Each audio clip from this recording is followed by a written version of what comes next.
घर को सजाने के लिए हम लेडीज़ कितनी ज़्यादा मेहनत करते हैं, लेकिन उसके साथ साथ अगर हमें कुछ टिप्स और हैक के बारे में पता होते हैं तो काम बहुत ही आसान हो जाते हैं। Hello friends, welcome back.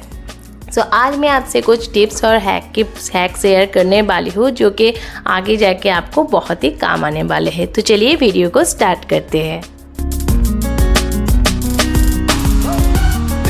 घर की सजाने की अगर जब भी बात आती है, कुशन्स की हम यूज़ करते ही हैं और कुशन्स यूज़ करने में ना घर बहुत सुंदर लगते। तो देखिए, मैंने यहाँ पे मेरे कुशन्स को वॉश कर दिया था, लेकिन इसमें ना पूरा जो वॉश करने के बाद कपड़े बहुत ऐसे सिलवटे आ गए कपड़े में बहुत सारे। लेकिन इसी तरह के अगर हम कुशन्स को यूज़ कर लेंगे तो वो एक अच्छा लुक नहीं दे पाता है। तो इसीलिए कुशन्स को आप जब भी वॉश करते हो तभी वॉश करने के बाद जब भी ड्राई हो जाते हैं उसके बाद आयरन कर लो। आयरन करने के बाद इसको आप यूज़ करो। उसके साथ साथ अपने बेडशीट को भी आप आयरन रखो और उसके साथ साथ आप पिलो कवर को भी आयरन करके फिर आप यूज़ करो। तो उसमें क्या होता है ना, उसमें इतना अच्छा लुक आता है घर में, आपका बहुत ही अच्छा घर सुंदर दिखने लग जाते हैं। और देखिए, मैंने यहाँ पे आयरन कर लिया तो कितना अच्छा आ रहा है। और मैं डबल कुशन यूज़ करती हूँ। देखिए, इसके अंदर जो वाइट पोर्शन है ना, इसलिए कभी भी वो गंदा नहीं होता है, वाइट के वाइट ही रहता है। और फिलहाल तो मैंने कुशन बहुत दिन नहीं हुआ मैंने ख़रीदा है, लेकिन इस तरह से मैं अपना पिलो का भी केयर करती हूँ तो इसलिए इतने ज़्यादा गंदे नहीं होते हैं। और ऊपर के जो सिर्फ कुशन रहता है ना, कुशन्स कवर, सिर्फ उसी वॉश करना रहता है। बाकी ये जो आप देख रहे हो अभी मल्टी कलर में जो है, इसको वॉश करने की ज़रूरत नहीं होती है। आप इसको साल में 2 बार वॉश कर लो, काफ़ी है। लेकिन फ़िलहाल मैं जो जगह में रहती हूँ ना, यहाँ पे डस्ट बहुत है, तो यहाँ पे मुझे और 10-15 दिन बाद एक बार वॉश करना पड़ता ही है।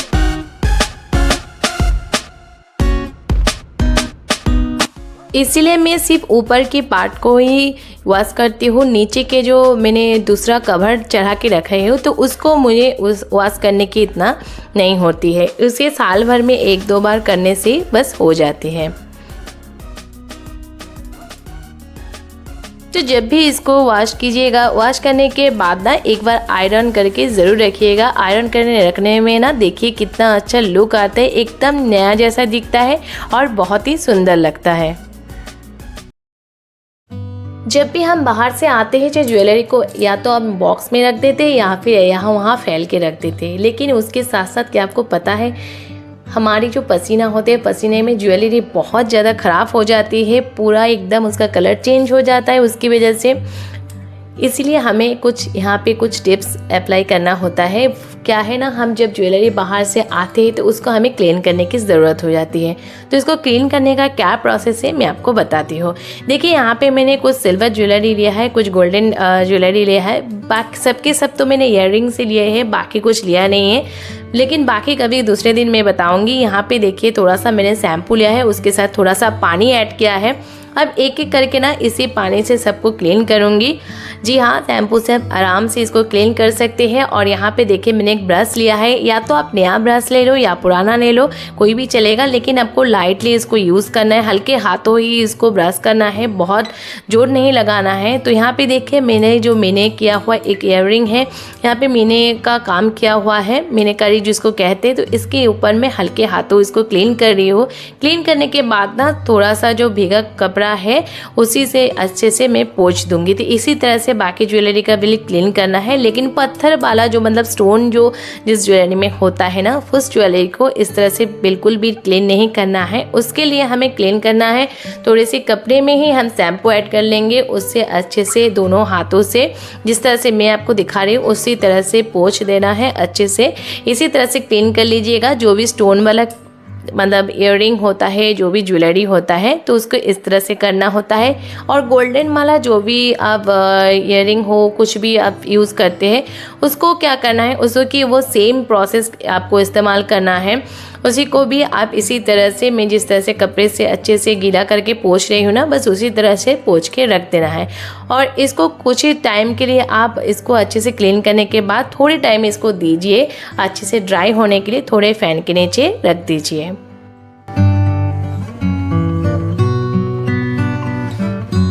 अगर आप इस तरह से ज्वेलरी को मेंटेन करके रखते हो तो ये बहुत दिन तक चलते हैं, बहुत सालों तक। यहाँ पे जितने सारे में आपको दिख रहा है मेरा ईयर रिंग, ये सब के सब कम से कम 8, 10, 12, ये ग्रीन वाला तो शायद 13 साल पहले का है। लेकिन आप मानोगे नहीं, इतना पुराना ज्वेलरी फिर भी मेरे पास स्टॉक है, क्योंकि मैं इसी तरह से चीज़ों को अच्छे से मेंटेन करके रखती हूँ और मैं ज्वेलरी को टाइम टू टाइम क्लीन करती हूँ, इसलिए इतना अच्छे से रहते हैं।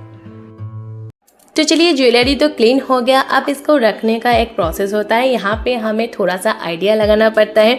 आइडिया क्या है, देखिए मैं यहाँ पे जो ज्वेलरी का बॉक्स है, कोई भी आप बॉक्स यहाँ पे यूज़ कर लीजिए। उसके ऊपर या तो पेपर रखिए या फिर सबसे बेस्ट है आपके पास अगर टिश्यू पेपर है, टिश्यू पेपर रखिए, या फिर मैं वीडियो में जो भी आपको दिखाती जरूर आप देखिए।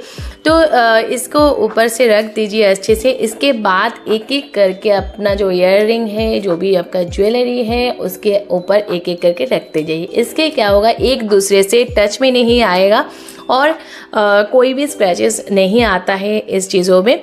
तो ये भी बहुत सेफली रह जाते हैं। और मैं इसी तरह से सारे के सारे ज्वेलरी को रख देती हूँ। अब आप सोचोगे कि इसको जब हम पहनने जाएंगे तो फिर बॉक्स के बाहर से तो हमें पता नहीं चलेगा कि हम इसके अंदर क्या है।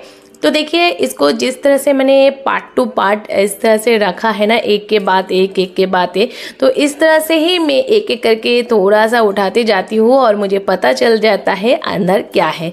अगर आपको ये तरीका इस्तेमाल नहीं करना है तो आप सिंपली बॉक्स के अंदर टिश्यू पेपर रख दीजिए, उसके ऊपर एक एक करके ज्वेलरी रख दीजिए। ये भी बहुत सेफ रहते हैं। जब भी हम मार्केट से कपड़े लाते हैं या मॉल से लाते हैं, कहीं से भी लेते हैं, तो कपड़े के साथ साथ ना हमें एक टैग मिलते हैं। टैग के साथ इस तरह के जो रस्सी है, फिलहाल मुझे इसका नाम याद नहीं आ रहा है, तो इस तरह से छोटे छोटे रस्सी मिल जाते हैं। लेकिन बहुत सारे लोगों को पता ही नहीं है, ये रस्सी को आप थोड़ा सा मतलब दिमाग लगा के ना उसको निकाल सकते हो अपना लॉक से, और इसको आप इस्तेमाल करते हो। हम क्या करते हैं, हम लोग जल्दबाजी में इसको या तो काट देते या तो कहीं फाड़ देते, मतलब जोर जबरदस्ती इसको निकाल देते हैं। तो देखिए, इसको थोड़ा सा खींचना पड़ता है, एक उंगली घुमा के उसमें पूरा फंसा के थोड़ा सा खींचने से ही इसका जो अंदर से लॉक है ना वो बाहर निकल के आता है। और ये जो पतला पतला रस्सी होता है ना, ये बहुत ज़्यादा स्ट्रॉन्ग होता है और इसी को ना आप कहीं भी आप इस्तेमाल कर सकते हो। जैसे कि आपको घर के लिए कुछ डेकोर आइटम है जिसमें आपको हैंग करके रखना है, किचन में कुछ हैंग करके रखना है, घर के और भी कोने में कुछ अगर हैंग करना है, किसी चीज़ को आपको रखना है, तो आप इसको इस्तेमाल कर सकते हो। देखिए, यहाँ पे मैं आपको हैंग करके दिखा रही हूँ। इसमें छोटा सा होल था पहले से, इसी टाइप में जो रस्सी था ना, मैंने कहा ना मुझे याद नहीं आ रहा है इसको क्या कहते हैं फिलहाल, तो इसमें वो ही लगा हुआ था। ये तो मेरे बेटे ने वो निकाल दिया है, जो भी हो अभी मुझे मिल नहीं रहा है। तो मेरे पास बहुत सारा इस टाइप में है, जब भी कपड़े आते हैं तो इसको मैं निकाल लेती हूँ। और ये देखिए इसका कितना बढ़िया सा यूज़ होता है। तो नेक्स्ट टाइम जब भी आप कपड़ा लेके आओ तो आपको इस तरह के जो पतले पतले रस्सी होता है उसको आप सेव करके रख दीजिए। जूस पीना किसे पसंद है, और गर्मी के टाइम तो ये रामबाण के काम करते हैं। तो देखिए, इसी तरह से ना मैंने गोल गोल करके कट कर लिया है। लेकिन मेरे पास जूसर है, बस मैं आपको दिखाना चाहती हूँ। अगर किसी के पास जूसर नहीं है, जो हैंड जूसर होता है या फिर इलेक्ट्रिक जूसर, या फिर ख़राब हो गया, तो आप इसका जूस कैसे निकालो। तो सिंपल से एक प्लेट ले लीजिए, जो थोड़ा डीप होना चाहिए, और ऊपर से एक स्टील का ग्लास ही लीजिएगा, बाकी कांच का या फिर दूसरे किसी का मत लीजिएगा। एक स्टील का ग्लास लीजिएगा। देखिए, ऊपर की जो शेप है ना, राउंड शेप में थोड़ा सा होना चाहिए, स्क्वायर शेप में नहीं। और इस तरह से ना संतरे का, नींबू का आप गोल गोल करके कट करने के बाद इसको थोड़ा सा प्रेशर देके आपको घुमाना है गोल गोल जैसा, इस तरह से। अब देखिए, रस निकालना इसका पूरा स्टार्ट हो गया। इस तरह से पूरा मेरा प्लेट ना थोड़े मिनटों में ही पूरा भर गया है और आराम से आप इसका रस निकाल सकते हो। पूरा अंदर का पूरा रस निकल के बाहर आ जाता है, थोड़ा भी बचता नहीं है। तो जूसर का होने का ना होने का कोई फ़र्क नहीं है। मैं तो यही कहती हूँ कि जूसर यूज़ करने के बाद उसको क्लीन करना भी बहुत टफ होता है, मतलब बहुत झंझट का भी काम होता है। तो अच्छे से मेरा जूसर है, फिर भी मैं हाथ से इस तरह से संतरे का, नींबू का जो है ना रस निकाल लेती हूँ। तो नेक्स्ट टाइम आप भी इस टिप्स को फॉलो कीजिए। मेरा तो बहुत ज़्यादा टाइम सेव हो जाता है। और यहाँ पे देखिए, पूरा ग्लास भर के जूस निकल के आया। देखिए, जब मैंने अपना किचन दिखाया था उस टाइम मैंने कुछ लाइट सबको दिखाया था जो सेंसर लाइट होते हैं, और ये एक इलेक्ट्रिक लाइट है, मतलब इसको आप चार्ज कर सकते हो, आप यूज़ कर सकते हो। और ये आपको मैंने पहले दिखाया है जो राउंड शेप में जो आप देख रहे हो अभी, तो इसको मैंने पहले दिखाया। इसका यूज़ मैंने आपको मेरे किचन में दिखाया, जगह जगह में मैंने लगाया था। तो देखिए, अभी इसको भी आप अपना कैबिनेट में लगा सकते हो, अलमीरा में लगा सकते हो, लेकिन मैं इसको फ़िलहाल नहीं लगा रही हूँ। दूसरा एक लाइट है जो मैं आपको अभी दिखा रही हूँ वीडियो में, इसका मैं इस्तेमाल करने वाली हूँ। इसको आप बहुत जगह यूज़ कर सकते हो, कहीं आप बाहर जा रहे हो तो इसको आप कैरी कर सकते हो, आप अपना कैबिनेट के अंदर इसको यूज़ कर सकते हो, किचन में यूज़ कर सकते हो, बेडरूम में, कहीं पे भी आप यूज़ कर सकते हो। तो यहाँ पे मेरे अलमीरा में यूज़ कर रही हूँ। क्या होता है ना, जब हमारे बेडरूम में है, 2 में अलमीरा मेरा है, तो जब भी हमें कुछ कपड़े वगैरह कुछ लेना होता है अलमीरा से, या तो हम में से कोई अगर सो रहा है तो लाइट ऑन करना नहीं रहता है, क्योंकि लाइट ऑन करने से ना मेरा देवांशु बच्चा मेरा उठ जाता है, तो हमें बहुत प्रॉब्लम होती है। तो मैं इसी तरह के अलमीरा के अंदर ना मैं लाइट लगा के रखी हूँ, तो घर का लाइट ऑन करने की ज़रूरत नहीं होती है। और इसके देखिए साइड में इसको एक स्विच है जो इसे ऑन ऑफ करने का, और एक स्विच एक साइड है जिसको चार्ज करने के लिए दिया हुआ है। तो इसका कुछ 3 मोड में ये होता है, चलता है इसका। तो इसको मैं अभी अलमीरा में फिट कर रही हूँ, और आप देखिए इससे कितना अच्छा लाइट आता है। जब लाइट, आपका घर का लाइट अगर ऑफ है और अलमीरा में कुछ ढूंढ रहे हो, या फिर आपके कैबिनेट में, किचन में, कहीं पे आप लगा सकते हो, और इसको आप बाहर भी लेके जा सकते हो। तो अगर आप कुछ ढूंढ रहे हो तो ईज़िली आपको वो चीज़ फाइंड हो जाएगा, ईज़िली आपको वो चीज़ मिल जाएगा। सच बताऊँ तो बहुत ही काम का लाइट है, बहुत ही काम का चीज़ है।